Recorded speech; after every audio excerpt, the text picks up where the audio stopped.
Sebelum kita masuk ke videonya, ayo subscribe dan nyalakan lonceng notifikasi. Dari Yogyakarta dan terakhir Bu Sri tadi terkait yang pertama tidak adanya LPT yang kredibel di daerah Garut Ibu terkait lokasinya ini yang terdekat mungkin di UPI. Kemudian yang kedua terkait dengan kebijakan penempatan, ini mungkin dikhawatirkan oleh banyak peserta ini Bu Dirjen pasca lulus dari BPG Prajatawan. Kemudian yang ketiga ada kemiripan juga tentang penempatan ini apakah di Indonesia Timur dan apakah ada survei. Monggo Bu Dirjen untuk bisa ditanggapi.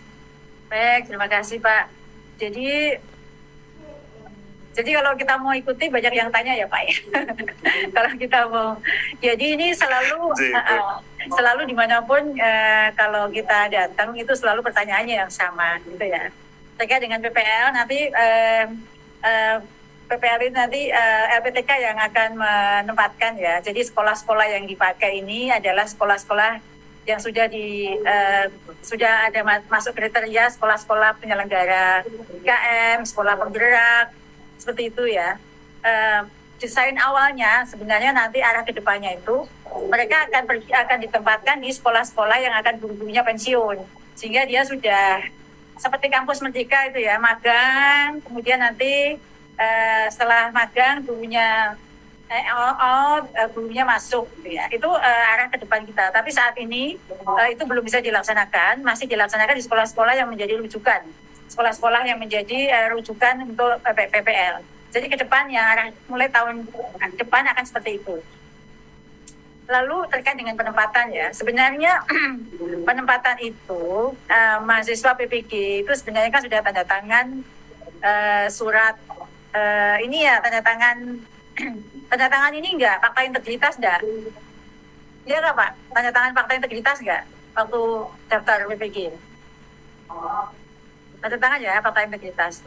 Jadi sebenarnya memang saya analogikan begini ya, ini mahasiswa PPG, bahwa prioritasnya tentu di daerah kewenangannya masing-masing. Misalnya dari Gunung Kidul, akan ditempatkan di Gunung Kidul. Itu jika memang di daerah Gunung Kidul itu ada guru pensiun dengan mapel yang sama. Jadi kita sudah petakan nih daerah-daerah guru-guru yang akan pensiun tahun 2024 jumlahnya berapa, 77.000, di daerah mana saja, satuan pendidikan mana saja gitu.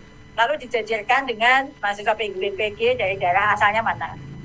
Memang pada akhirnya tidak ketemu Bapak Ibu, tidak bisa plek gitu ya. Oh yang pensiun 77.000, yang dari Gunung Kidul itu bahasa Indonesia akan pensiun 5, matematika akan pensiun 7, sejarah akan pensiun 3, mahasiswa PPG-nya dari Gunung Kidul nggak ada yang sama. Nggak ada yang sama seperti itu. Tidak bisa sama persis. Kalau memang itu sama, tentu prioritasnya adalah ditempatkan di daerah masing-masing. Ya kan? Tapi kan seperti ini ya, contoh yang sekarang aja di oversupply guru itu numpuk itu sampai 200.000 guru-guru yang numpuk itu yang sedang kita tata. Nah, prioritas utama adalah jika memang putra daerah yang mendaftar dengan senang hati tentu daerah akan mengangkat ya Bapak Ibu semua dan Anda semua calon guru itu di sekolah tersebut. Tapi jika memang daerah itu tidak tersedia lowongan yang sama gitu ya, arah ke depan kita akan terus mapping, tapi akan sangat sulit Pak. Kita mengundang putra daerah untuk daftar, kita ngerayu anak-anak dari daerah itu untuk ikut kuliah PPG, ini pada akhirnya akan sulit. Dan tentu kalau anak-anak muda yang penuh tantangan, yang bekerja dengan panggilan jiwa, yang ketika mendaftar karena panggilan hati, akan sangat senang jika dalam 2 tahun dia akan bekerja di daerah lain. Kita sedang menyiapkan berbagai macam benefit bagi mereka yang bisa mengabdi 2 tahun di daerah-daerah tertentu, seperti dapat yang sedang kita pikirkan untuk itu. Sampai saat ini kita masih prioritasnya di daerah-daerah kewenangan masing-masing atau terdekat dari daerahnya. Tapi jika memang tidak, kami sangat mengundang nih anak-anak muda untuk bisa berbakti di daerah lain 2 tahun dengan berbagai benefit yang mereka akan tawarkan. Arah ke depan seperti ini, karena sebenarnya ASN itu adalah bersedia ditempatkan di mana saja. Itu tanda tangan di awal ya ketika melamar. Tapi jangan khawatir, kita sedang memikirkan untuk bisa di daerahnya masing-masing. Tapi tidak menutup kemungkinan sebagai ASN baru itu bersedia ditempatkan di mana saja. Kita harus menyesuaikan dong. Setelah itu nanti 2 tahun itu saja, itu mengabdi, dia bisa kembali ke daerah asalnya lagi. kemudian untuk ini sebenarnya menjawab 3 pertanyaan sekaligus ya Pak ya. Tapi nanti pendalamannya yang paling teknis tahu itu Pak Direktur dan Mbak Sisi. Itu bisa lebih menjawab secara detail. Tapi ini kebijakannya adalah semacam itu.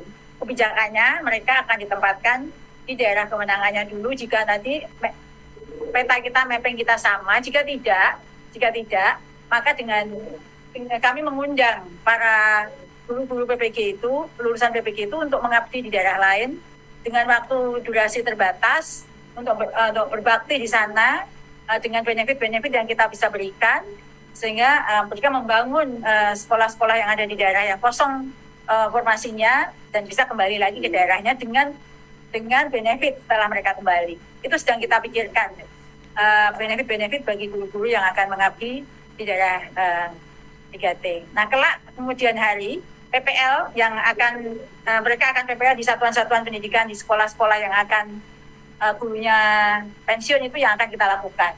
Sehingga nanti kalau sekarang seperti ini desainnya itu PPG dulu baru ASN P3K, kita sedang merancang masuk P3K dulu. Jadi P3K dengan memilih sekolah-sekolah baru kita PPG-kan. Itu Prof Yanto. Kalau sekarang kan kita masih PPG dulu baru kita carikan tempatnya. Nanti tidak seperti itu. Kita sedang akan ngobrol dengan, ini kebijakan yang akan datang ya. Tentu kita akan meraih cara seperti itu. Kita akan ngobrol dengan Menpan RB supaya mereka masuk dulu. Setelah lulus P3K, pasti mereka P3K, maka mereka akan PPG. Ini adalah rancangan yang sedang kita buat. Tapi kalau saat ini, PPG dulu, baru kita akan menduduki satuan-satuan pendidikan di mana untuk. Demikian jawaban dari saya. Pasti tidak memuaskan teman-teman karena ingin dijawabnya ya sudah ditempatkan di sekolahnya. Enggak itu. Anak muda itu harus punya mimpi dong. Anak muda itu harus punya semangat untuk bisa membangun negeri ini. Jangan cuma cari nyaman aja di daerahnya masing-masing. Penuh tantangan di luar. Itu sangat menyenangkan loh Bapak Ibu. Kesempatannya mengabdi cuma kapan? Cuma 2 tahun saja di sekolah-sekolah daerah timur. Setelah itu boleh kembali dan kita akan carikan tempat di daerah yang baik. Tapi itu adalah preferensi pilihan. Dan nanti pada saat seleksi ASN P3K, mereka sudah tahu dia akan mengajar di mana. Karena kan P3K dulu, dia sudah tahu, oh di Maluku Utara, di Tanimbar, di Papua, setelah itu baru PPG.